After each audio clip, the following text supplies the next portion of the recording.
Kuku Paka is Swahili for chicken in coconut sauce. It's creamy and packed full of flavor. Season your chicken pieces generously with salt, add minced ginger and garlic, turmeric powder, coriander-cumin powder, chilli powder, and some lemon juice. Mix it in properly and then set aside. Then heat some oil in a pot and place the chicken in it. Cook it all the way through, about 10 minutes on each side, and then take it out. Into the same pan, add some chopped onions, chopped green chilies, some minced ginger and garlic, stir and cook for a minute. Next, add the cumin powder and turmeric powder and stir again.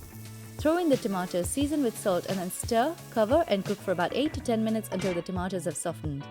To make it nice and creamy, I add Kara UHT coconut milk. Its long shelf life means I can always have it stocked in my pantry whenever I need to use.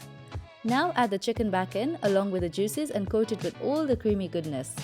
Cover and let it simmer for 5 minutes. It's time to serve already.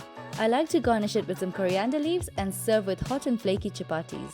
And for a drink, a glass of chilled Kara coconut water, water from the tree of life. Don't forget to scoop up some of that creamy sauce too.